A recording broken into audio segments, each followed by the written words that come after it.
morning, YouTube. Welcome to another video by the Happy Woodworker. So we're in the middle of our bread box project, and I have these big 4 pieces sitting here, and the way that they were cut, I thought this is an excellent opportunity for me to rearrange them and do a video about basic wood joining. The project that I'm working on here with an actual bread box is a little bit beyond the skill level of a basic woodworker who is just starting out. So I wanted to do just a quick video and talk about basic wood joining. Our current project, for those of you who are following it, is going to have sliding dovetails. And that's more of a project for an intermediate woodworker. Somebody who is just starting out, who wants to know how to join wood together, is not going to do a project like this. So that's what we're going to talk about today. Basic wood joining. And here we're discussing not so much as taking 2 boards at a seam and gluing them, but how do you fit your project together? Are you going to nail it? Are you going to screw it? What are you going to do in order to join your project together and make a box? Because that's the basics of any woodworking project, is you got to know how to make a box. So the simplest method would be to take some nails, nail in from the side, and your project is together. There's nothing wrong with that. The next step for a beginning woodworker would be to conceal their fasteners. And there's a couple of different ways for you to do that.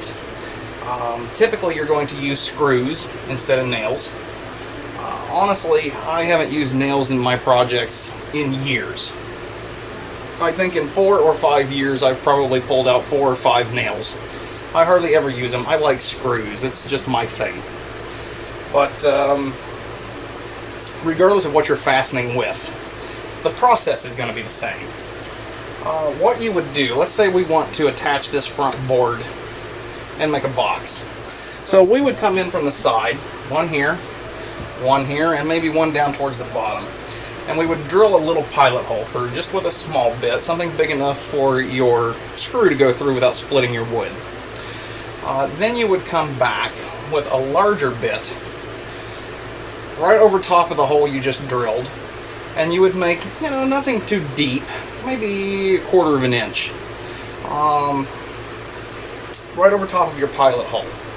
Then when you sink your screws in down to the bottom of that bigger hole that you've drilled, you secured this. And what I would recommend next, they make what's called a plug cutting kit. You could also use dowel rods. I've got an example of some of those over there. The larger bit you choose, you should match to the size of your dowel rod or to your plug. And then you would take that, you would cut off a small little section, or you'd pop your plug out. And these plugs are easy to pop. I don't think I have a flathead screwdriver around here. Yeah, maybe I do. You just take one of these, stick a screwdriver in there, and I will demonstrate to you a plug cutting bit on a drill press eventually, because that's what I use.